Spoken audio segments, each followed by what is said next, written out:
নবী আমার বলেন কানা মায়া ফিল জান্নাহ, আমি নবীর সাথে নিয়ে আল্লাহর জান্নাতে যাব।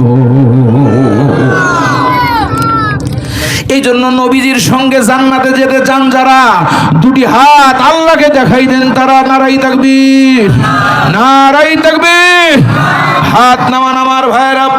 নবীর সঙ্গে জান্নাতে আপনার যেতে পারবেন, অসুবিধে নাই, কারণ গাড়িতে উঠছেন, ঠিক কি না? এই গাড়ির গন্তব্য হলো আল্লাহর জান্নাত। খুব মন দেবেন, খুব মন দেবেন ও বন্ধু। তবে ওই গাড়ির ভিতরে উঠেই দেখবেন মোটা অক্ষরে কোম্পানির কিছু কথা লেখা থাকে। কোম্পানি লিখে দেয় চলন্ত গাড়ির বাহিরে হাতও দেবে না, মাথাও দেবে না, ঠিক কিনা? দিলে কি হবে? অন্য গাড়ি ক্রসিং করতে যে আপনাকে বেটে দিয়ে যাবে, মেরে দিয়ে যাবে।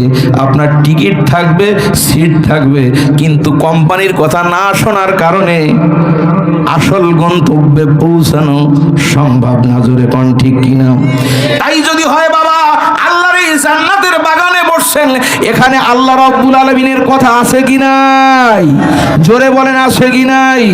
আল্লাহর কোরআন থেকে আমি আপনাদেরকে শোনাই, আল্লাহ রাব্বুল আলামিন খুব মোটা অক্ষরে লিখে, বলতে মোটা মোটা অক্ষরে লিখে দিয়েছেন, ওয়াইযা কুরিয়াল কুরআনু ফাসতামিউ লাহু ওয়া আনসিতু লাআল্লাকুম তুরহামুন।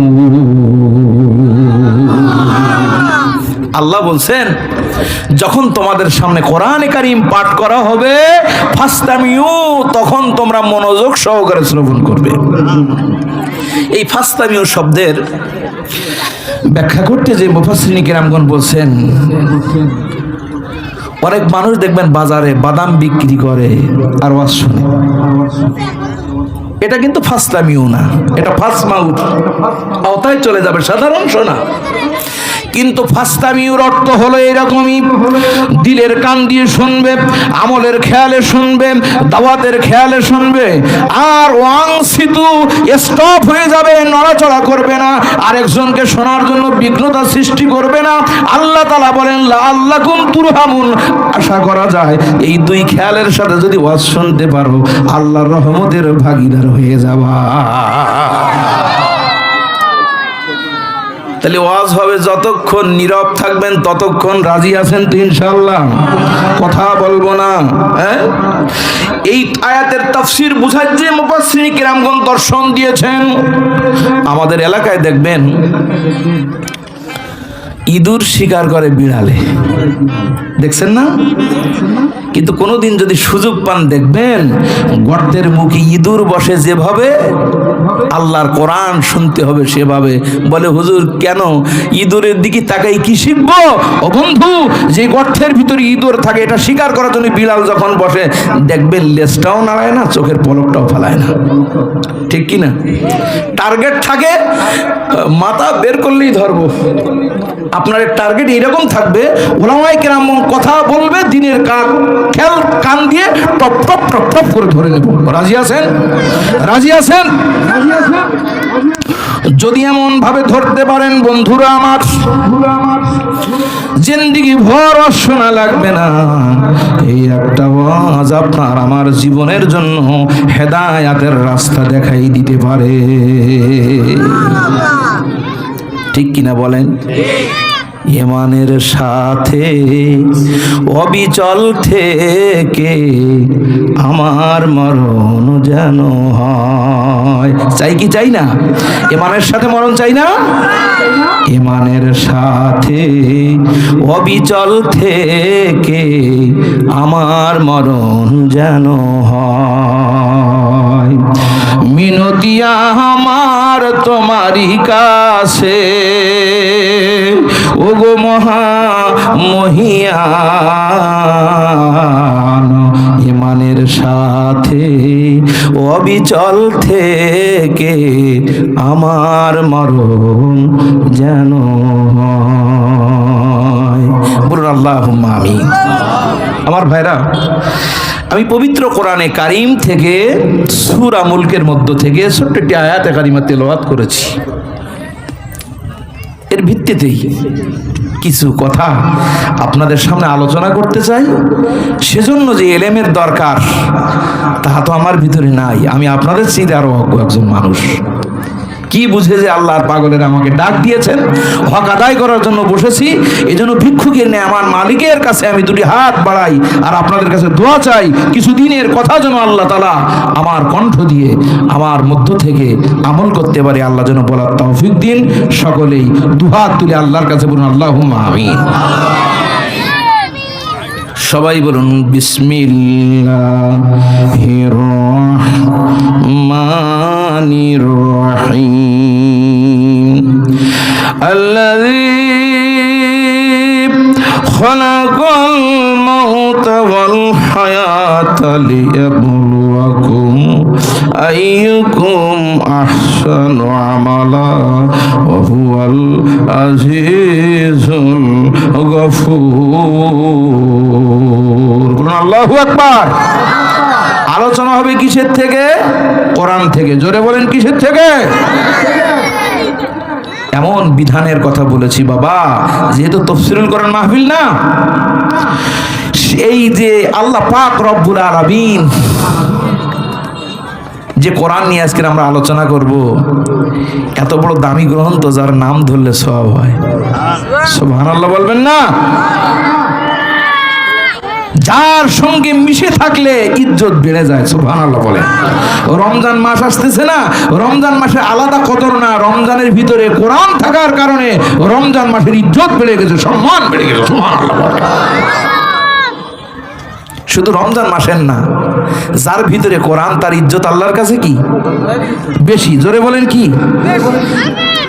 জঙ্গলের একটা কাঠ নিয়ে আসবেন, আমরা যেগুলো জ্বালাই না, জ্বালানি বানাই না, বন্ধুরা আমার, গেও কাঠের দিয়ে যদি একটা কোরআনের রিয়াল তৈরি করা হয়, আর আপনার ঘরের খাট বা আলমারি যদি পশুর কাঠেরও তৈরি করা হয়, একদিন নষ্ট যখন হয়ে যায়, পশুর কাঠের খাট ও মা বোনেরা চুলায় দেয়, কিন্তু দেখবেন কোন রিয়াল কাঠ যদি নষ্ট হয়ে যায়, যার সামান্যতম পরিচিতি আছে রিয়ালের সঙ্গে, জিন্দিগিতে চুলার জ্বালানি বানায় না। কারণ কি? ও ছিল কোরআনের সঙ্গে মিশে, ওর ইজ্জত আছে, ওকে চুলায় দেওয়া যায় না। আমার ভাইরা, এই জন্য আল্লাহর কোরআন থেকে আলোচনা হবে। কোরআনের সঙ্গে যারা মিশে থাকবে, আল্লাহ রব্বুল আলামিন তাদেরকে জিন্দেগিতে জাহান্নামের চুলায় দেবেন। জোরে বলেন দেবেন না? এই জন্য কোরআনের সঙ্গে মহব্বত রাখবো, কোরআন পড়বো, কোরআন শুনবো, কোরআন জানবো, তদনুযায়ী আমল করব। বলে হুজুর বুড়া হয়ে গেছি, পড়তেও জানি না, চলতেও পারি না, অন্তত মহব্বত করবো। পারবেন তো?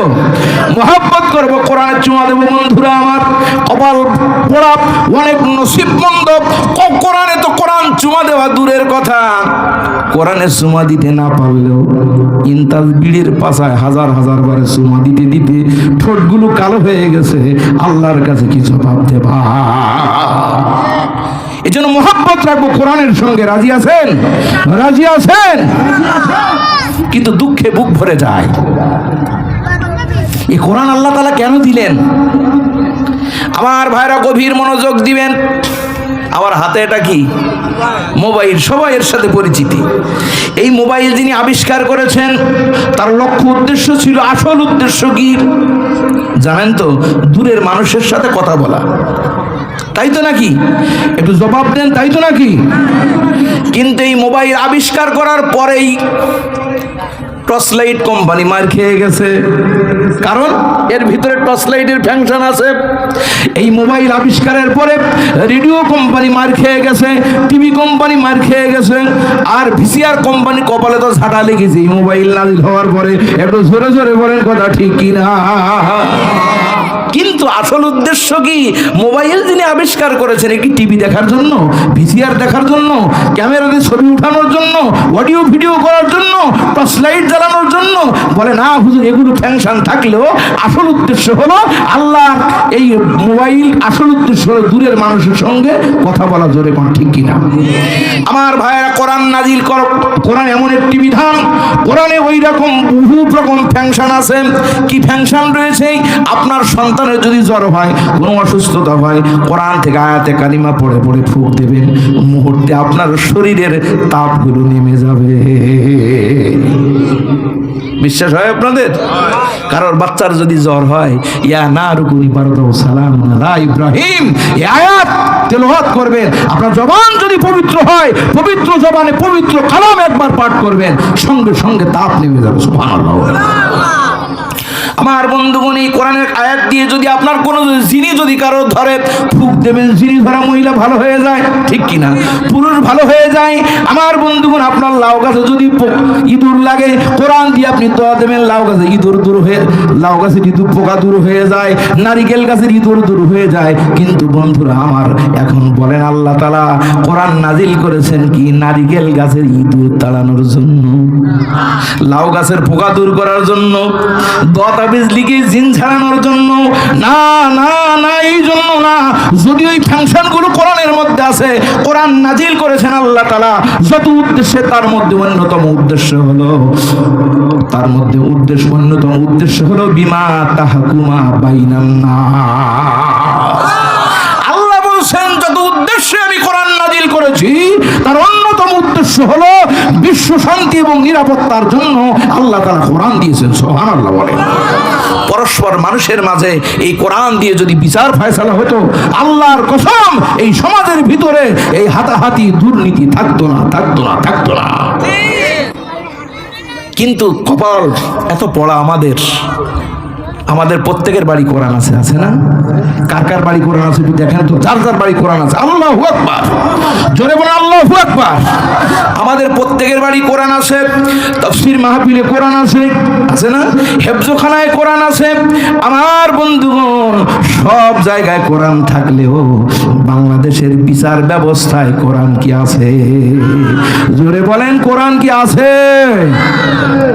যতদিন পর্যন্ত আল্লাহর কালাম দিয়ে বিচার না হবে, আল্লাহর কালাম দিয়ে পরস্পরে বিচার ফয়সালা না হবে, আমার বন্ধুগণ যেই সরকারি আসুক না কেন, বিশ্বে শান্তিও পাবেন না, নিরাপত্তাও থাকবে না। জোরে কোন ঠিক কিনা? কারণ মানুষের মানব রচিত বিচার একরকম, আর আল্লাহর বিচার আরেক রকম, ঠিক কিনা বলে? মানুষের বিচার কি আর আল্লাহর বিচার কি? আমাদের চোখ ধরলে কি করি? কোন রকম জরিমানা করি, ছেড়ে দিই, ঠিক কিনা? কোন রকম না, কিছুদিন হাজত কাটে, জেল কাটে, এরপরে বের করে দিই, জামিন দিয়ে বের করে আনি, আজকে ঢোকে কালকে বের করে দেয়, ঠিক কিনা? কিন্তু আল্লাহর বিধান হলো, যদি কেউ চুরি করে হাত কাটতে হবে, জেনা করে তাকে মাটিতে পুড়ে সঙ্গে সার করতে হবে, কেউ যদি মানুষকে অন্যায়ভাবে হত্যা করে তাকেও হত্যা করতে হবে। আমার বন্ধুগণ, আল্লাহর বিচার যদি দিবালোকে শান্তা বাজারে কাজ কালকে যদি একটা চোরের বিচার হাত কেটে করা হতো আমার বন্ধু, আর এটা যদি ফেসবুকে আপলোড করে দেওয়া হতো, এই অঞ্চলে কেন যত মানুষ জীবনে এটা দেখবে, জিন্দেগিতে চুরি করার দুঃসাহস থাকবে না। আমাদের দেশের বিচার হয় কোলা চোর, কচু চোরে, ঠিক কিনা বলেন? কিন্তু যারা লক্ষ লক্ষ টাকা চুরি করে, কোটি কোটি টাকা যারা আত্মসাৎ করে, তাদেরকে জামাই আদরে রাখা হয়, ঠিক কিনা? আজকের যখন ওয়াজ মাহফিলগুলোতে ওলামায়ে কেরামগণ এই হক কথাগুলো যখন বলে, তখন ওই সমস্ত মিয়াজিরা বাধা দেয়। কারণ এই কথাগুলো যদি জাতি জেনে যায়, আমরা কখনো চুরি করতে পারবো? আমাদের ঘুষ বন্ধ হয়ে যাবে, আমাদের সুদ বন্ধ হয়ে যাবে, আমাদের টেন্ডারবাজি বন্ধ হবে, আমাদের চাঁদাবাজিগুলো বন্ধ হবে, ঠিক কিনা বলে? সুতরাং আজকের এই টেন্ডারবাজি, চাঁদাবাজি যদি বন্ধ করতে চান, গম চুরি যদি বন্ধ করতে চান, রাস্তায় রডের পরিবর্তে যে বাঁশ ঢুকিয়ে দিতে, সেইগুলো বাঁশগুলো যদি বন্ধ করতে চান, তাহলে আপনাকে আমাকে পার্লামেন্টে নিয়ে যেতে হবে। আল্লাহর বিধান, যার নাম হলো কোরআন। রাজি আছেন যারা? দুটি হাত তুলে দেখান তারা। সম্মানিত ভাইরা আমার, আসুন আমার বন্ধুগণ, এই কোরআনে কারীম আজকের আমাদের মাঝে থাকার পরেও কোরআনে কারীম কেন সংবিধান হিসাবে মানুষ মানতে চায় না? তার কারণ হলো পাঁচটা। কারণ কয়টা? কারণ হলো পাঁচটার অভাবে আজকের কোরআন আমরা জায়গা মতো নিয়ে যেতে পারি না। আমার বন্ধুগণ, সময় পেলে আমি আপনাদের সামনে কথাগুলো সুন্দর করে বলার চেষ্টা করব, আল্লাহ যদি তৌফিক দেন। এক নাম্বার হলো আল্লাহু আকবার, তেলাওয়াতুল কোরআন, কোরআন তেলাওয়াতের অভাব, ঠিক ঠিক কিনা? আমরা যখন ছোট ছিলাম আমরা দেখতাম সকালবেলা ভোরে উঠেই মা বোনরা কোরআন তেলাওয়াত দিয়েই শুরু করতেন সংসারের কাজ, ঠিক কিনা? আর আজকের ফেসবুক দিয়ে, ইউটিউব দিয়ে, গুগল দিয়ে আমাদের সকালের ভোরের সূর্য ওঠে, জোরে কোন ঠিক কিনা বলেন? আমার ভাইরা, তেলাওয়াতের অভাব, তেলাওয়াতুল কোরআনের অভাব। আমার বন্ধুগণ আসুন, আমি যদি এদিকে আলোচনা করতে যাই মূল আলোচনা ব্যাহত হবে। আমি আয়াত তেলাওয়াত করেছি সূরা মুলক থেকে। আল্লাহ বলেন, আল্লাযী খালাকাল মাউতা ওয়াল হায়াতা লিয়াবলুয়াকুম আইয়ুকুম আহসানু আমালা ওয়া হুয়াল আজিজুল গফুর। আল্লাহু আকবার। আল্লাহ বলেন, বান্দারে আমি আল্লাহ হায়াত সৃষ্টি করেছি, মউত সৃষ্টি করেছি, লিয়াবলুয়াকুম, এই জন্য, আইয়ুকুম আহসানু আমালা, আমি তোমাদের পরীক্ষা করে দেখতে চাই কে কত আমলের দিক দিয়ে সুন্দর, কে কত সুন্দর সুন্দর আমল করতে পারো, আমলের প্রতিযোগিতা করতে পারো। একটু আওয়াজ দিয়ে বলেন সুবহানাল্লাহ। আল্লাহ তাআলা আমাদের দেখবেন সুন্দর আমল, আল্লাহ তাআলা আমাদের পরীক্ষা করতেছেন দুনিয়ায় পাঠাইয়া। আল্লাহু আকবার। কার আমল কত সুন্দর, আল্লাহ নিজে সুন্দর, সুন্দরকে পছন্দ করেন। সুবহানাল্লাহ বলবেন না? এজন্য দেখবেন যারা আল্লাহওয়ালা, এরা বাড়ি সুন্দর করতে চায় না, এরা গাড়ি সুন্দর করতে চায় না, এরা চায় কি আমার আমলটা সুন্দর হোক। এদের যায় কিছু হলেই এদের চলে, ঠিক কিনা বলেন? ইমাম গাজ্জালী রহমাতুল্লাহ আলাইহি উনি দর্শন দিতেছেন, ছোট্ট একটি দর্শন দিলে শুনলে আপনারা বুঝতে পারবেন। আমার বন্ধু একজন আল্লাহওয়ালা, পাশে এরকম শান্তার মতো একটা বাজার আছে। লোকটি যত ব্যস্ততা থাকুক না কেন সময় মতন নামাজে চলে যায়। এমন অনেক বেচাকেনার দোকানদার আছে না, ওয়াক্ত হলি থাকলো ঝোলা, হাঁটলো ভোলা, কোন দিকে? মসজিদে। তো এই আল্লাহওয়ালা মানুষ কারোর সাথে কোনো গোলযোগ করে না, ফাসাদ করে না, আল্লাহর হুকুমের সব সময়ের জন্য গোলামের তাবেদারির ভিতরে রয়েছে। তো আল্লাহ সারা সপ্তাহের কাজ হলো দর্জি মানুষটা 5টা জামা বানায় বিক্রয় করে, তাতে যা হয় রুটি রোজগারের ব্যবস্থা আল্লাহ তাআলা করে দেন। সুবহানাল্লাহ বলেন। কারণ তার যাদের ভরসা থাকে আল্লাহর উপরে, আল্লাহ তাদের জিম্মাদারিত্ব নেন। আল্লাহর কোরআন বলছে, ওয়া ইয়াতাওয়াক্কাল আলাল্লাহি ফাহুয়া হাসবুহু। সুবহানাল্লাহ বলেন। এই জন্য কত মানুষের ছোট ব্যবসায় সংসার চলে, আবার কত মানুষের লক্ষ লক্ষ টাকার ব্যবসায় তাদের ঘুম হারাম হয়ে যায়। ঘুমের ট্যাবলেট না খালি ঘুম হয় না। ঠিক বললাম না ভুল বললাম? ও বন্ধুরা আমার, খুব দিলের কান দিয়ে শুনুন। লোকটি চিন্তা করে এই সপ্তাহ পরার 5টা জামা তৈরি করব না, আমি সারা সপ্তাহ খুব যত্ন করে 2টো বানাবো, আর 2টো বানাইলে পরে মানুষের কাছে গ্রহণযোগ্যতা বেশি হবে, আমি অন্তত বেশি দামে বিক্রয় করতে পারবো।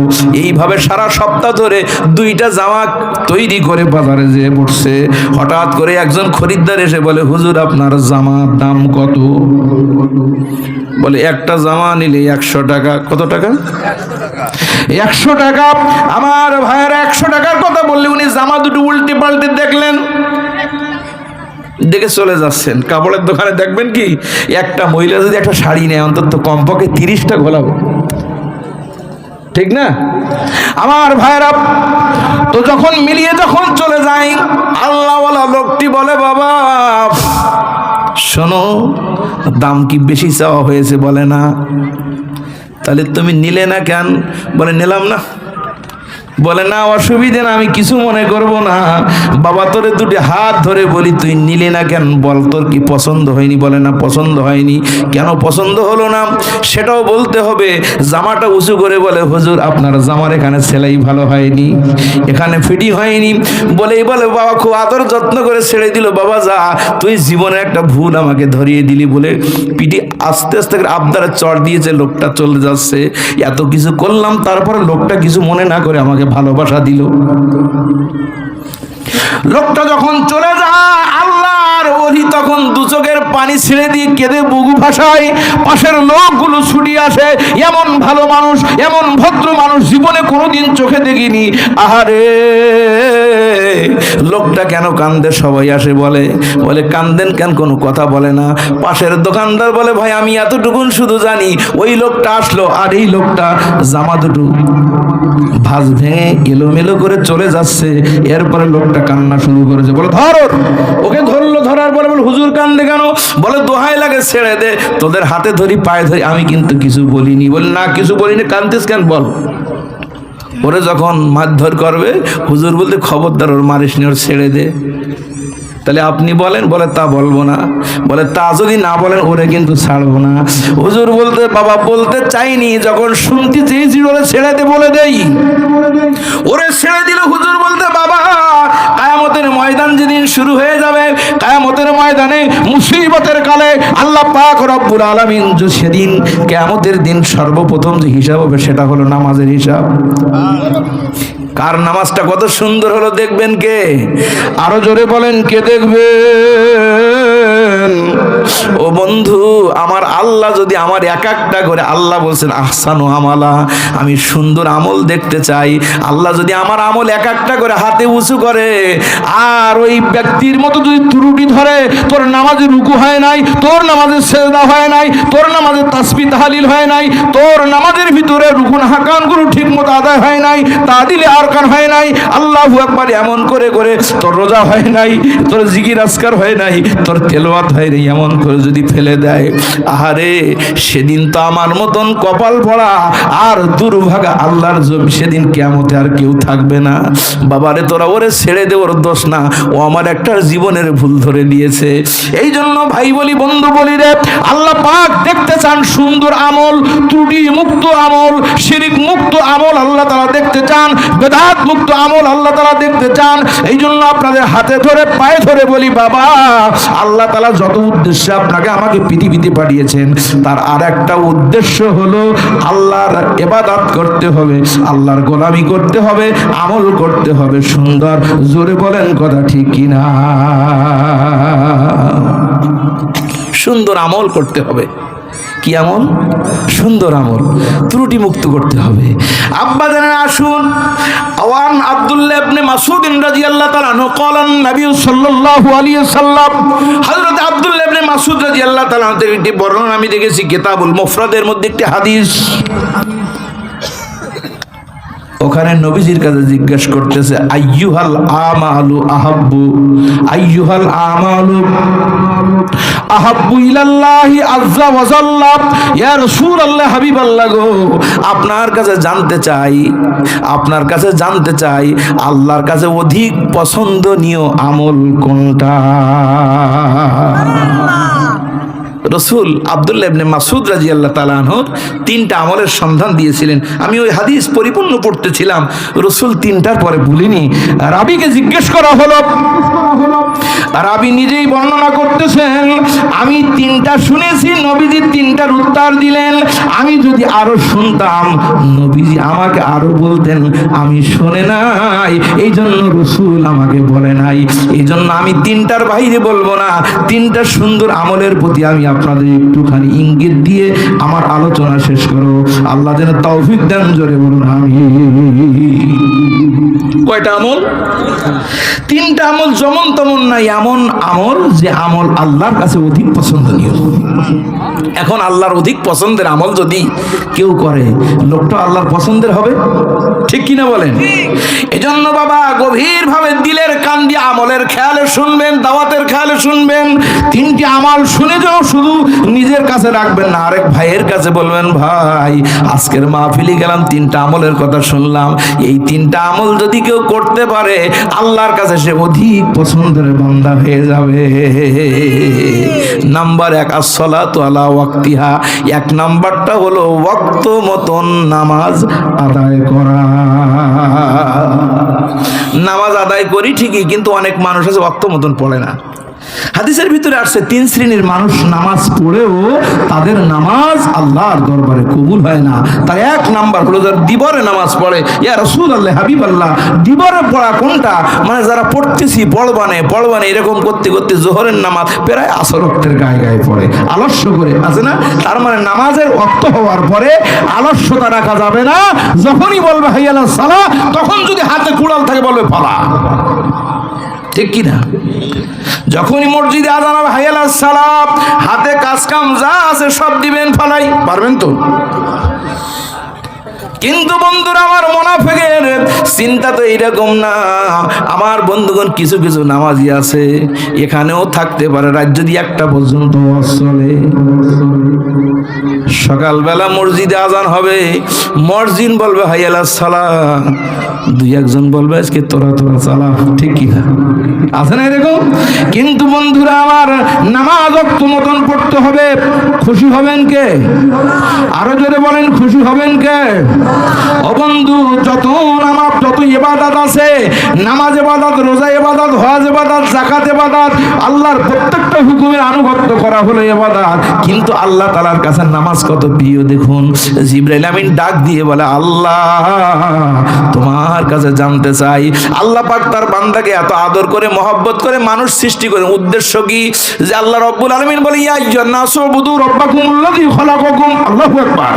আল্লাহ বলেন, আমি তোমাদের সৃষ্টি করেছি তোমাদের রবের ইবাদতের জন্য। আল্লাহ তোমার কাছে জানতে চাই, সব তো আল্লাহর আনুগত্যের গোলাম আমরা। আল্লাহর কোন আনুগত্য করলে, কোনটা দিলে আল্লাহ বেশি খুশি হয়ে যায়? আমার আল্লাহ তাআলা ডাক দিয়ে বলে, জিবরাইল, আমার বান্দা যখন আমারে সিজদা লাগায়, আমি আল্লাহ তাআলা খুশি হয়ে যাই। জিবরাইল আমিন এইটা শুনে লম্বা সিজদা দিয়ে দিল, বড় লম্বা সিজদা। আল্লাহকে খুশি করবে, রবের মুখ পানে চেয়ে আছে, আল্লাহ একটা খুশির আওয়াজ আমাকে শোনা, কিন্তু কিছু শোনায় না। জিবরাইল আমিন ডাক দিয়ে বলে, আল্লাহ এত লম্বা সিজদা দিলাম, তুমি কি খুশি না? বললাম খুশি, কিন্তু এর চাইতে বেশি খুশি আখেরি জামানার পয়গম্বরের উম্মতের উপরে আমি 5 ওয়াক্ত নামাজ ফরজ করেছি।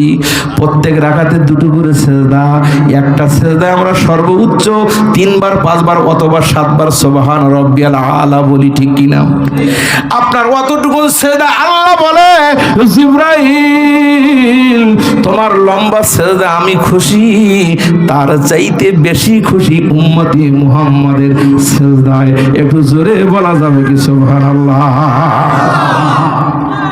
আমল তো আরো বহু ছিল, কিন্তু নবীজি নামাজের কথা বললেন কেন? নামাজ এমন একটা আমল, আল্লাহু আকবার, কি দিয়ে বুঝাই? আল্লাহ পাক বলছেন, একজন মানুষকে, দুশ্চরিত্রের মানুষকে সৎ চরিত্র উপহার দিতে পারে যে আমল, তার নামই হলো নামাজ। আপনার বউ খারাপ হয়ে গেছে, ওরে নামাজি বানান। আপনার ছেলে খারাপ হয়ে গেছে, তারা তাবলিগে পাঠিয়ে দেন, 40 দিন নামাজ জামাতের সাথে আদায় করুন, এমনিতেই ভালো হয়ে যাবে। সুবহানাল্লাহ বলে। আমার ভাইরা, আল্লাহ নিজেই বলতেন, ইন্নাস সালাতা তানহা আনিল ফাহশাই ওয়াল মুনকার। আল্লাহু আকবার। আব্বা জানেন আমার, আল্লাহু আকবার, ছোট্ট একটি আয়াত তেলাওয়াত করেছি, আলোচনা অনেক লম্বা, এই জন্য কথা একটু ব্যস্ততার সাথে বলছি, বুঝতে অসুবিধা হচ্ছে না তো? তোমাকেই ডাকি যদি একবার আল্লাহ, আমাকেই কাছে টানো বারে বার, ঠিক কি না? আল্লাহকে ডাকতে রাজি আছেন তো? তোমাকেই ডাকি যদি একবার আল্লাহ, আমাকেই কাছে টানো বারে বার। যদি পথ ভুলে যাই আমাকেই দিও ঠাই, যদি পথ ভুলে যাই আমাকেই দিও ঠাই, দাও দিশা ওগো আল্লাহ আল্লাহ, আমাকেই কাছে টানো বারে বার। আল্লাহু আকবার। আব্বা জানেন আমার, মা বোন আমার, গভীর মনোযোগ দিবেন। এই জন্য বন্ধুরা আমার 1 নাম্বার হলো ওয়াক্ত মতন নামাজ আদায় করব। ও বন্ধুরা আমার, কিয়ামতের কিয়ামতের ময়দানে সকল আমলের আগে আল্লাহ তাআলা নামাজের হিসাব দিবেন। এই জন্য নামাজটা যখন পড়বেন অক্ত মতন ধীরে স্বস্তির সঙ্গে নামাজ আদায় করবেন। ও বন্ধু, যারা পড়েন না তাদেরকে পায়ে হাত দুটো ধরে বলে যাই, বাবা সামনে রমজান মাস আসতেছে, এই রমজান মাস রহমতের মাস, বরকতের মাস, নাজাতের মাস থেকে আল্লাহু আকবার বেঁচে থাকবো যতদিন পণ করবেন, নামাজ ছাড়বো না ততদিন। রাজি আছেন যারা? একটু আল্লাহকে হাত দেখান, তারা আমি দোয়া করি আল্লাহ এই হাতগুলোকে তুমি নামাজি হিসাবে কবুল করে নাও। কুলতু সুম্মা ইয়া রাসূলুল্লাহ, তারপরে কোনটা? তিনটা আমল, দ্বিতীয়টা তারপরে কোনটা? আল্লাহর নবী বলছেন বিররুল ওয়ালিদাইন, তারপরে হলো তোমাদের পিতামাতার খেদমত, পিতামাতার সাথে ইহসান করবে। সুবহানাল্লাহ বলেন। আজকে দেখেন আমি চরম বিপাকে আছেন, কিন্তু আমরা বুঝতেছেন না। যুবকরা একটু শোনো, বিশেষ করে নামাজ ফরজ, রোজা ফরজ, হজ যাকাত যেমন ফরজ, পিতামাতার সঙ্গে ইহসান করা ওইরকম ফরজ। কিন্তু আজকের বহু নামাজি সন্তানেরা বহু অভ্যাস করেছেন এমন কত মানুষ, অসংখ্য মানুষ পিতামাতার সঙ্গে ইহসান না করার কারণে আল্লাহর কাঠগড়ায় দাঁড়িয়ে যাবেন, জাহান্নামের দরজায় ভিড় জমাতে হবে। বলে হুজুর ইহসান কি? শোনেন, আপনাদের আমার বন্ধুগণ, ধরে নেন আপনার গড়ুইখালির থেকে শান্তা বাজার পর্যন্ত ভ্যানের ভাড়া হলো 10টা টাকা। কয় টাকা? 10টা টাকা।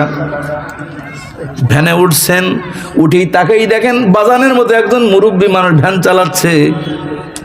মুখের দিকে তাকাই প্রশ্ন না করে পারলেন না, চাচা এই বয়সে ভ্যান?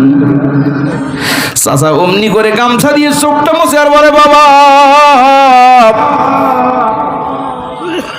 জীবনটা খাটতে খাটতে ভ্যান চালাইতে চালাইতে বুড়ো হয়ে গেলাম, কিন্তু ছেলেপিলে মানুষ বানাইতে পারে নাই। কেন ছেলেপিলে নেই? বলে ছেলেপিলে আছে ছেলে দুটো, কিন্তু এই ভ্যান চালিয়ে ওদের মানুষ করেছি। একটা লেখাপড়া শিখিয়েছি, সেটা বড় চাকরি করে, সেটা বউ নিয়ে বড় লোকের মেয়ে বিয়ে করে শহরে থাকে, আর একটা আছে শ্বশুর বাড়ি থাকে। তোমার চাচিরা আমার খোঁজ নেয় না। অবশেষে সেই ভ্যানটা নিয়ে আবার রাস্তায় নামি, সারাদিন যা চালাই, বুড়ো মানুষ বলে কেউ উঠতে চায় না। অন্তত যা হয় এতেই আমাদের সংসার চলে। এই কথা যদি বলে কার না দরদ হবে বলেন? শান্তা বাজারে নেমে আপনি 20টা টাকার নোট দিয়েছেন, চাচা ক্ষতির থেকে বের করতে দুটো 5 টাকার কয়েন, 10 টাকা তো ফিরিয়ে দিতে হবে। আপনার দরদ হলো কত টাকা তো কত ভাবে চলে যায়। গায়ে হাত দিয়ে বললেন, চাচা আর আপনার বের করা লাগবে না, 20 টাকা রেখে দিন। চাচা খুব সৎমান বলতেন, না বাবা এতটুকু আসি আমি, 10 টাকা ভাড়া, 20 টাকা। না না চাচা আমি আপনাকে দিলাম। এই যে চাচার পাওনা যা তার চেয়ে বেশি দিয়েছেন, এর নাম হলো ইহসান। আমার আল্লাহ রাব্বুল আলামিন প্রত্যেকটি সন্তানের উপরে, পিতামাতার উপরে ইহসান করতে হবে, এটা ফরজ করে দিয়েছেন। কতদিন? বাবা মা বেঁচে থাকবে যতদিন না সন্তান তুমি বেঁচে থাকবা, যতদিন বাবা মার প্রতি ইহসান করবা ততদিন। বলে হুজুর মারা যাওয়ার পরে কিভাবে খেদমত করব?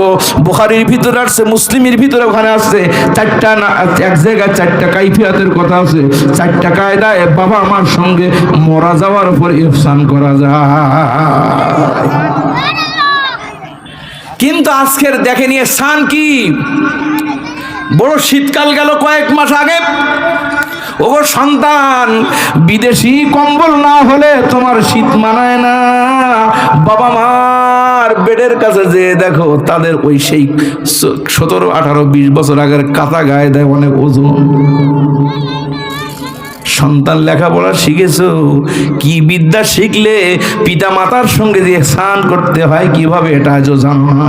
তোমার নিম কাঠের খাট লাগে, সেগুন কাঠের খাট লাগে, বাবা মা যে খাটটার উপরে থাকে 4টা পায়াও ঠিক নাই, কোন কালের পুরাতন একটা খাট, একটা পায়া নড়ে বলে বাবা মা নিজেও ইচ্ছা করে হাত দিয়ে ইট দিয়ে একটু উঁচু করে নিয়েছে। এমন সন্তান দুনিয়ায় কুলাঙ্গার আছে কিনা? এজন্য যুবকদেরকে বলবো, বিশেষ করে আল্লাহর কাছে যদি প্রিয় হতে চান, রাসূলের কাছে যদি প্রিয় হতে চান, তাহলে পিতামাতার সঙ্গে ইহসান আপনাকে করতেই হবে। যদি ইহসান করতে যে স্ত্রী যদি বাধা দেয়, এই স্ত্রীকে তালাক দেওয়া যায়, ঠিক কিনা বলে? তাই বলে আমার কথা শুনে যদি বউ তালাক দেন, লাল কোটের পানি তো খাওয়াবে, ঠিক কিনা বলে? এই জন্য তালাক দিতে বলবো না, ওদেরকে বুঝ দিয়ে দিয়ে পথে আনতে হবে, ঠিক কিনা বলে? যে আজকে তুমি যেটা আমার বাবা মার সাথে করতেছো, এটা যদি তোমার বাবা মার সঙ্গে যদি করতো, তোমার ভাইয়ের বউ কেমন লাগতো? এজন্য আমার বন্ধুগণ, শাসন করে যা মানুষকে পথে আনা যায়, তার চাইতে বেশি ভালোবাসা দিয়ে আনা যায়। এজন্য আমার মা বোনেরা তাদের কমল মতি এবং কমল মনের অধিকারী, ওদেরকে ভালোবাসা দেবেন, দেখবেন ওরা আপনাকে ভালোবাসবে। জোরে কোন ঠিক কিনা? আব্বা জান আমার বহু দূরে চলে গেলাম, তাহলে পিতা মাতার সঙ্গে কি করতে হবে? ইহসান করতে হবে। রাজি আছেন? রাজি আছেন তো ইনশাল্লাহ? এজন্য আজ থেকে যদি কেউ পৃথক খান, বন্ধুরা আমার, বাবা মাকে আপনার সাথে নিয়ে খাবেন, একটা বরকত আছে, যেটা আমি নিজেই বুঝি আমার বন্ধুগণ। কি বলবো, দুঃখের কথা বাবা, আমার পাশের বাড়ির সুপার হুজুর, আমার এলাকার মানুষ, ছোট্ট কাল থেকে তিনি আমার বড় ভাই, আমি তার ছোট ভাই, অত্যন্ত স্নেহের সঙ্গে আমাকে লালন পালন করে আনছেন। আমার বন্ধুগণ কত সময় কত সুন্দর সুন্দর নসিহা আমাকে দিয়ে থাকেন। আব্বাজানেরা আমার, আজকের মাহফিলে যিনি প্রধান বক্তা, আমার জীবনের যত শিক্ষক আছে সবচেয়ে আমার কলিজার ভালোবাসা যার পায়ে আমি উজাড় করে রাখি, তিনি হলেন কমলাপুরের মোহতামিম জনাব আকবর হুসাইন সাহেব। আমার বন্ধুগণ, এখানে অনেক মুখ পরিচিতি আমার আছে। আমার বাড়িতে আমার যে রুমটা আমার বাবা থাকে, তারপরে মায়ের রুম, তারপরে আমার রুম। আমার সারা জীবনের অভ্যাস, বাড়িতে যে আগে বাবার রুম দিয়ে ঢুকি, আসার সময় আমার দরজা দিয়ে বের হই। আমার বন্ধুগণ, আজকের দৈনন্দিন এই মাহফিলটা দিয়ে সম্ভবত এবছর ৭৬তম মাহফিল। আমি যতবার বাড়িতে ঢুকেছি প্রত্যেক দিন ২টা-৩টা বাজে গাড়িতে যখন হুইসেল দেই, অনেক সময় আমার বিবিধ চৈতন্য প্রকাশিত হয় না, ডাক দিই নাম ধরে। আমি যখন একটা বার ডাক দিয়েছি, আমার বাবা বলে আশা লাগবে না, আমি দরজা খুলতেছি। কসম করে বলি বাবা আল্লাহর, এই বছরে একটা দিন আমার বিবি ওঠে দরজা খুলতে আসে, তার আগে আমার বাবাই দরজা খুলে দেয়। মাঝে একদিন বন্ধুগণ আমার, আমি সভা করলাম সাতক্ষীরার কালীগঞ্জ, ফিরতে পারিনি। আল্লাহু আকবার, শেষে মাহফিল একটু বিলম্ব হওয়ার কারণে আল্লাহু আকবার ফিরতে পারে নাই। বাড়ির থেকে সকালবেলা বলতে কত দূর, আমি বলে অমুক জায়গায় পৌঁছাইছি। বলে একটু কি হুঁশ নাই, আসবা না কেন, ফোন দিলে না? কারণ কি, সমস্যা কোন জায়গায়? বলে সারা রাত আব্বা ঘুমায় না। এই জন্য বাবা কি বলবো, পায়ে হাত দিয়ে বলি বাবা, এই পৃথিবীর যদি শ্রেষ্ঠ নিয়ামত যদি দেখতে চান বাবা মা, এর চাইতে শ্রেষ্ঠ নিয়ামত আর নাই। নবী আমার বলে রেদা লিল্লাহি তাআলা রেদাল ওয়ালিদাইন, কেউ যদি কোনো সন্তান যদি বাবাকে খুশি করতে পারে, আমার নবী বলছেন স্বয়ং আল্লাহ রাব্বুল আলামিন ওই সন্তানের উপর খুশি হয়ে যায়। পক্ষান্তরে কেউ যদি বাবা মার মনে কষ্ট দেয়, আল্লাহর আরশ পর্যন্ত আমার বন্ধুগণ কেঁপে যায়। এই জন্য দুটো পায়ে হাত দিয়ে বলি বাবা, পিতা মাতার চাইতে এত বড় নিয়ামত আর কে আল্লাহু আকবার দুনিয়াতে নাই। এই পিতা মাতা যে সন্তানের প্রতি এমন ব্যবহার করেছে, যার সামনে আল্লাহ বলে ইম্মা ইয়াবলুগান্না ইনদাকাল কিবারা আহাদুহুমা আও কিলাহুমা, খবরদার বৃদ্ধ হয়ে যাবে এমন আচরণ করবে না। পিতা মাতার সঙ্গে উ শব্দটুকুন যেন উচ্চারণ করে। কেন বলছেন বন্ধুরা আমার, মাথার ঘাম পানি করে, গায়ের ঘাম পানি করে উপার্জন করে আল্লাহু আকবার রক্ত বানায় শরীরের, এই রক্ত পানি করে দুধ হয়, এই দুধ মা সন্তানকে পান করিয়েছে। বাবা সেদিন বলতে পারিনি, চাইতে পারিনি, একটু চিকচিক করে ইঁদুরের বাসার মতো ডেকে উঠেছেন, মা ঘুমায় না, অমনি করে দুধটা আপনার আমার মুখে দেয়। কখন ক্ষুধা পেয়েছি বলতে পারে নাই, মা সজাগ থেকে আপনার আমার চাহনি দেখে বুঝে নিয়েছে সন্তানের কি দরকার। আর আজকে আমরা সন্তানরা বড় হওয়ার পরে মা বারবার বলে বাবা এটা আনিস সেটা আনিস, 10 বার না বলার পরে সন্তানের কানে ঢোকে না। এই সন্তান নামাজ পড়ে রোজা রেখে হজ করে জান্নাতে যাওয়া জিন্দেগিতে সম্ভব না। বাবা মার কাছে আমরা খুব কঠিন ঋণী, ঠিক কিনা বলেন? আমার মায়ের কান্দন ও যাবত জীবন,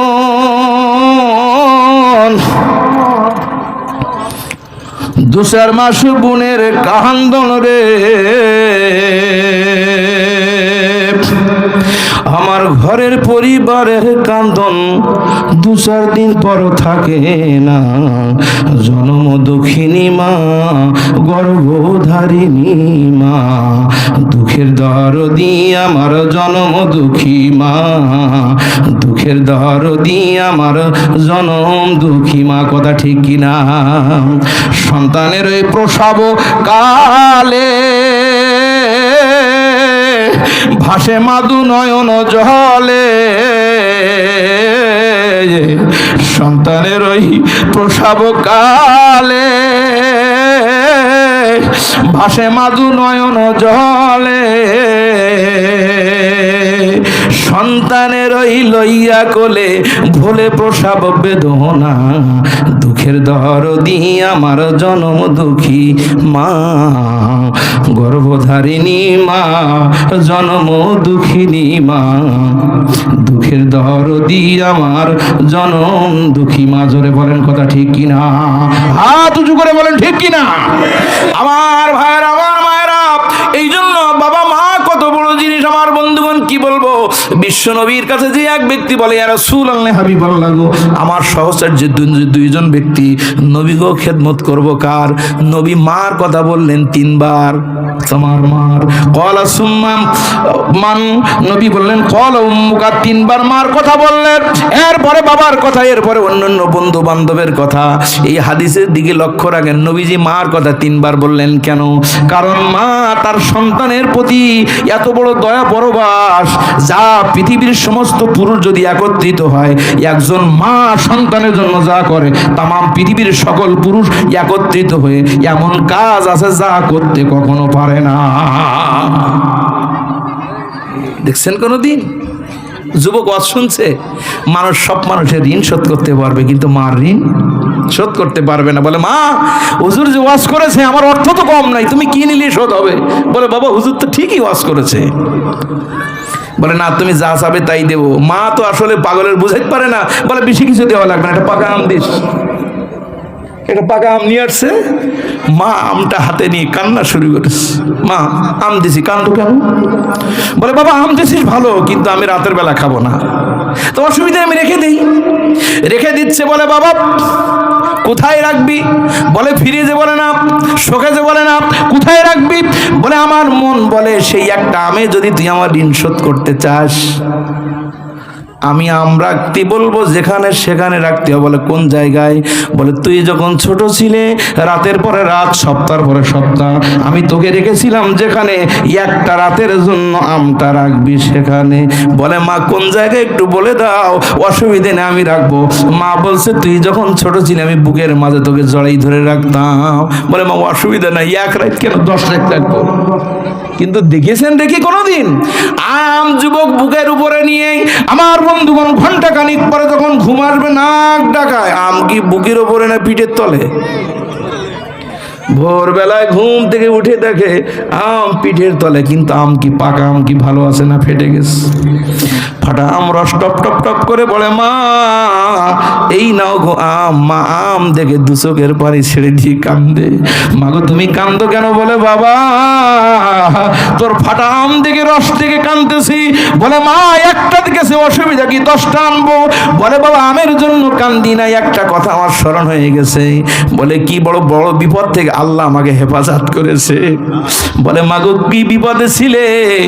বলে বাবা তুই যখন ছোট ছিলি তোর মাথাটাই নরম আমের মতন পাকা, টস টস টস টস করতো।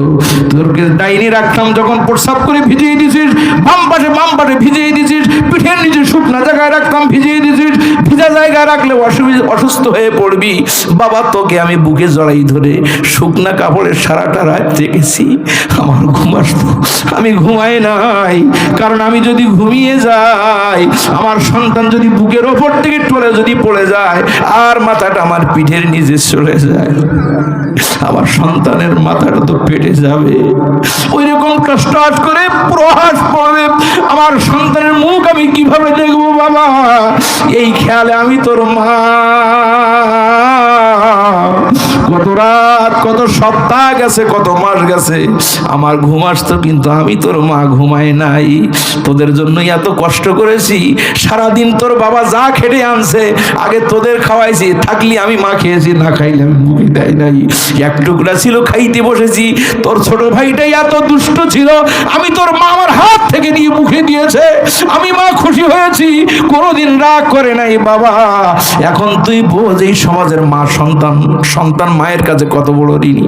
সন্তান চোখের পানি ছেড়ে দিয়ে কান্দে আর বলে বাবা মা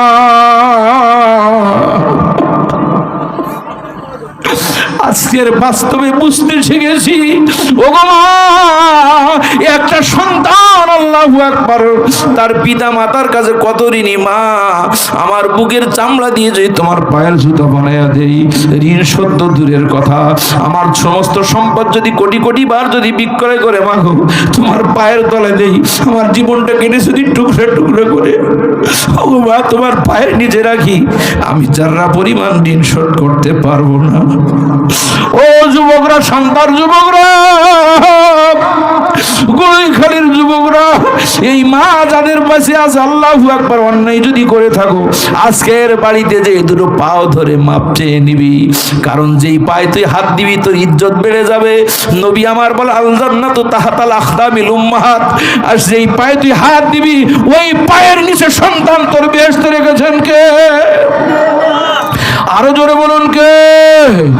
এই জন্য ভাইরা, দ্বিতীয় নাম্বার আমল হলো পিতা মাতার সঙ্গে সুন্দর ব্যবহার করতে হবে, খেদমত করতে হবে। একটু জিকির করুন, লা ইলাহা ইল্লাল্লাহ, জোরে লা ইলাহা ইল্লাল্লাহ। আমার সঙ্গে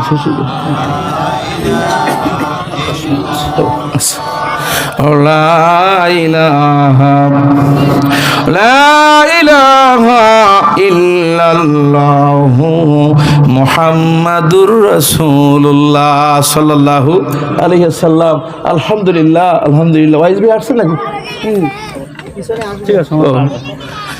আল্লাহু আকবার। আমার ভাইরা, আমার সময় ছিল সারা জীবন, আমার অভ্যাস, আমি কর্তৃপক্ষকে শুনি কোন পর্যন্ত যেন ব্রেক ফেল না করে। তো আমার সময় ছিল 9টা 20 পর্যন্ত, 19 হয়ে গেছে।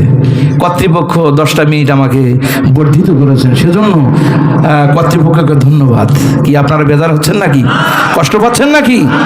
আমার ভাইরা, তাহলে একটু আওয়াজ দিয়ে জিকির করুন, লা ইলাহা ইল্লাল্লাহ, লা ইলাহা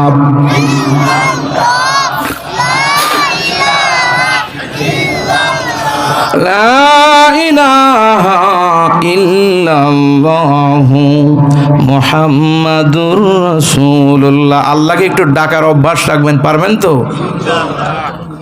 তোমাকে ডাকি যদি একবার আল্লাহ, আমাকে কাছে টানো বারে বার, ঠিক কিনা বলেন? তোমাকেই বলেন, তোমাকেই ডাকি যদি একবার আল্লাহ, আমাকে কাছে টানো বারে বার।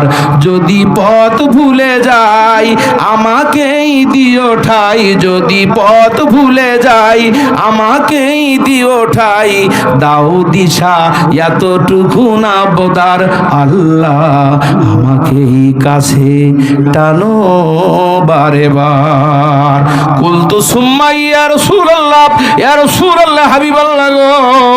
তারপরে কোনটা আগে বলেছি? দুটো মনে আছে তো? 1 নাম্বার কি বলেন তো? 1 নাম্বার শুধু নামাজ না, ওয়াক্ত মতন কি নামাজ, খুশু এবং খুজুর সঙ্গে, যেটা যেন আল্লাহ ছুরি ফেলে না দেয়। নাম্বার 2, পিতামাতার খেদমত করব, ঠিক কিনা? পিতামাতার খেদমত করব। এরপরে কুলতু সুম্মা ইয়া রাসূলুল্লাহ, তারপরে কোনটা? আল্লাহর নবী বললেন আল জিহাদু ফি সাবিলিল্লাহ, তারপরে হলো আল্লাহর রাস্তায় আপনাকে আমাকে জিহাদ করতে হবে। খবরদার, জিহাদের অর্থ আমার বন্ধু ইহুদিরা, খ্রিস্টানরা, আমার বন্ধুগণ নন মুসলিমরা, আমার বন্ধুগণ ওই ভারতের দালালেরা, ওরা বুঝাইব যে জিহাদের আসল অর্থ বোঝে না।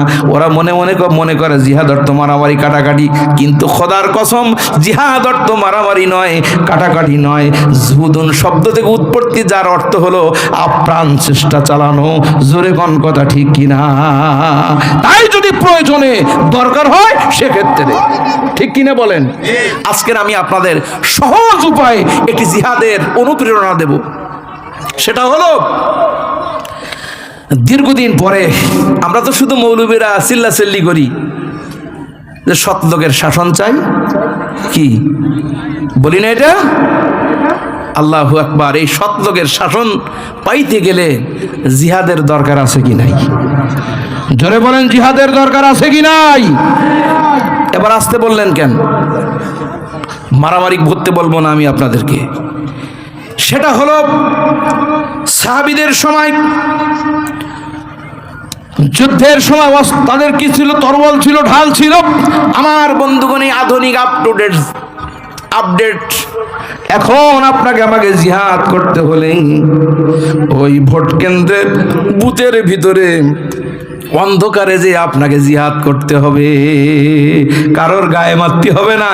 এটা সিলটা ঠিক মতন পিটিয়ে দেবে। বলে হুজুর কোন দলে পিটাবো? আমি কোনো দলের মতের কথা বলবো না, আমি যা বলবো দেখেন একেবারে জায়গা মতন হবে। সেটা কিভাবে? আমার মাথায় এটা কি, এই টুপিটা বলেন তো কোন জায়গায় দেওয়ার কথা, মাথায় না কোন জায়গায়?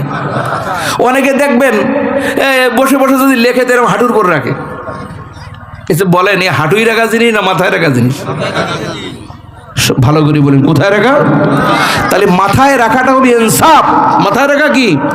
জায়গার জিনিস জায়গা মতন দেওয়াকে বলা হয় ইনসাফ, আর অন্য জায়গায় দেওয়া বলা হয় জুলুম।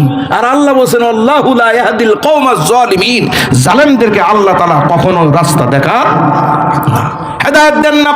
আব্বা জানেরা আমার, বিভিন্ন রঙিন রঙিন পোস্টারে দেখবেন, বলবেন জনগণের সেবা করার সুযোগ দিন। এই সুযোগ আপনার কারণেই হয়ে থাকে, আমার কারণেই হয়ে থাকে। আপনি যখন সুযোগ দেবেন, বুঝেন তো, এই সুযোগ যখন দেবেন, কারে দিলে গম চুরি কম হয়, কারে দিলে রাস্তায় আল্লাহু আকবার রডের পরিবারে বাঁশ যে না দেয়, আল্লাহু আকবার রাস্তার খড় মেরে না খায়, ইট মেরে না খায়, সরকারি টাকা মেরে না খায়, ইয়াতিমের মাল মেরে না খায়, এমন যাকে আপনি মনে করবেন তাকে আপনার ইনসাফ ভিত্তি আপনার রায়টা দিয়ে দেবে। এটাই একটা জিহাদ। আমার ভাইরা, আপনার কণ্ঠ দেশে সুন্দর, আপনি দিনের কথা প্রচার করেন, ওটা জিহাদ। আপনাকে অর্থ দিয়েছেন, আমি দেখেছি এই শান্তায়, আমি এর আগেও আসছি তো, এত সুন্দর করে মসজিদ হয়েছে, মাদ্রাসা হয়েছে, দেখে দিলটা ভরে গেল। এই এলাকার মানুষ তো খুবই সুস্থ না নাকি? খুবই সচ্ছল না, তাও আমি জানি। আল্লাহু আকবার। তারপরেও এই যে আপনার প্রচেষ্টা চালিয়েছেন আল্লাহর ঘর সুন্দর করার জন্য, এটাও আপনাদের জিহাদ। সুবহানাল্লাহ বলেন। এখানে আমার দিলটা, আমি মনে হয় আমার এই গুনাহগারে আমি হাত দিয়ে কত শত বলা যাবে যে আমি বাচ্চাদেরকে এই নসিহাত করার কারণে প্রায় 26 বছর এই ময়দানে হাতে করে পাগড়ি দিয়েছি, কিন্তু এখানে এসে দেখেই আমার কলেজটা ভরে গেল। আজকের 4টে ছেলে, সম্ভব 4জন না, 3জন বাচ্চার পাগড়ি দেবে, তা দুজনের মুখের দিকে তাকাইলে অবাক হয়ে যান, এত ছোট ছোট বাচ্চা কোরআনে কারিম হেফজ করেছেন। সুবহানাল্লাহ বলেন। তাদের 2 জনের বাবাকে ডেকে বলেছি, শুনুন, আজকের থেকে আপনারা হাফেজের পিতা হতে যাচ্ছেন, এমন কাজ করবেন না, আপনাদের ইজ্জত থাক না থাক ওটা বিষয় না, আপনাদের কারণে আপনাদের সন্তান যেন প্রশ্নের সম্মুখীন না হয়, তাদের ইজ্জতের ক্ষতি না হয়। কারণ একজন হেফজ আল্লাহ তাআলা যাকে তাকে কোরআন দেন না, জোরে কোন ঠিক কিনা? সম্মানিত ভাইরা আমার, এজন্য আমি কথা বলতেছিলাম জিহাদের কথা। আল্লাহর রাস্তায় জিহাদ করতে হবে আমার বন্ধুগণ। জিহাদ ছাড়া আল্লাহর দ্বীন সম্প্রসারিত হয় নাই, জোরে কোন ঠিক কিনা? আমার বন্ধুগণ, আল্লাহ রাব্বুল আলামিন বলছেন, ওয়ালা তাহিনু ওয়ালা তাহজানু ওয়া আনতুমুল আলাউনা ইন কুনতুম মুমিনিন।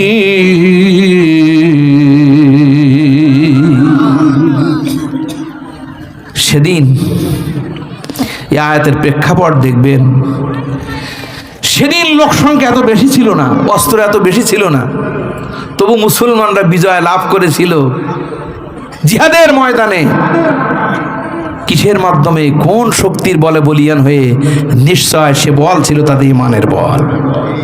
আমরা মুসলমান সংখ্যায় বেশি, কিন্তু আমাদের ঈমানের বল নাই। আছে বলেন?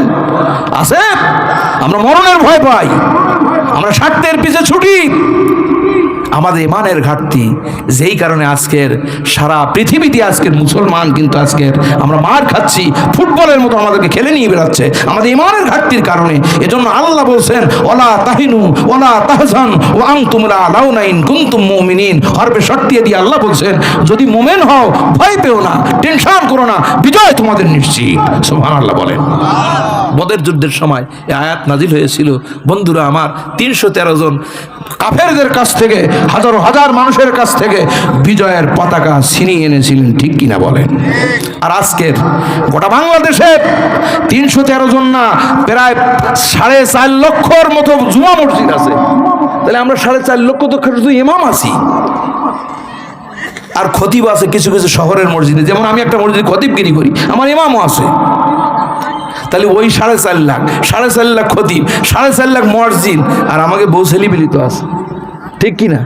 তো এইগুলো যদি ইমান ঠিক থাকতো, আমরা যদি হুঙ্কার দিতাম, ঠিক বলেন, আমরা যদি হুঙ্কার দিতাম, আল্লাহু আকবার, বাতিল কখনো আমাদের মাথার উপরে চড়া দিতে পারতো না। জোরে কোন, ঠিক কিনা? কিন্তু আমরা হয়ে গেছি সব পেটুক, আমরা হয়ে গেছি গোলালু মার্কা, যেই কারণে আজকের আমাদের কপাল পড়েছে। সম্মানিত ভাইরা আমার, আসুন আসুন, আর সামনের দিকে যাব না। আমি আপনাদের সামনে আয়াত তেলাওয়াত করেছিলাম, তার যেটি আমি আপনাদেরকে বোঝাতে চেয়েছি, আল্লাহ তাআলা সুন্দর, তিনি চান বান্দা তার গোলামি করুক এবং আমাদের গোলামিটার জন্য নির্ভেজাল হোক, শিরক মুক্ত, বেদাত মুক্ত, আমাদের আমলটা যেন সুন্দর হন। আল্লাহ পাক আমাদের আমলের পরীক্ষার জন্য দুনিয়ার এই সুনির্দিষ্ট সময় আপনারা আমার জন্য নির্ধারণ করেছেন। সময় শেষ হলেই যেমন খাতা কেড়ে নেয়, আমাদের সময় শেষ হয়ে যাবে। লিকুল্লি উম্মাতিন আজালুন ফাইজা যা আজালহুম লা ইস্তাখিরুনা সাআতাও ওয়া লা ইস্তাকদিমুন। 1 সেকেন্ড সময় আপনাকে দেওয়া হবে না, ঠিক কিনা বলেন? আল্লাহর দরবারে ফিরে যেতে হবে। কি কৈফিয়ত দেবেন, কি কৈফিয়ত দেবেন? এজন্য আসুন একবারে ঠান্ডা মাথায় চিন্তা করে, যা করেছি খুব হয়েছে, আল্লাহ আর অন্যায়ের দিকে আর পা বাড়াইয়েন না বাবা, অন্যায়ের দিকে আর পা বাড়াইয়েন না। বাকি সময়টুকু যেন আল্লাহ রাস্তায় চলতে পারি, এ তৌফিক আল্লাহ তাআলা দান করুন। সকলেই বলুন আমিন। জোরে বলুন, সকলেই বলুন আমিন। আল্লাহর পথে, আল্লাহর দেখানো পথ এবং রসুলের আদর্শের উপরে যেন চলতে পারি। সবাই বলুন আমিন। দূরারবের মরুর বুকে একটি ফোঁটা ফুল, দিন দুঃখিনীর বন্ধু সেজন, মুহাম্মদ রাসূল, মুহাম্মদ রাসূল।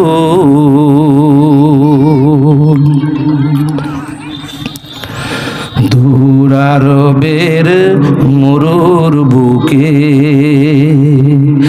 একটি ফোঁটা ফুল, দিন দুঃখিনীর বন্ধু সেজন, মুহাম্মদ রাসূল, মুহাম্মদ রাসূল। সুনীল নভে চাঁদ সে তারা, যার সোয়াতে মাতোয়ারা, যার আগমন খবর পেয়ে হাসলো আলমকুল, মুহাম্মদ রাসূল, মুহাম্মদ রাসূল। আসসালামু আলাইকুম ওয়া রাহমাতুল্লাহ ওয়া মা আলাইনা ইল্লাল বালাগ। সকলে সুস্থ থাকবেন, ভালো থাকবেন। আপনাদের জন্য দোয়া করি, আপনারা আমার জন্য দোয়া করবেন। আসসালামু আলাইকুম ওয়া রাহমাতুল্লাহ। ভাই আসেন।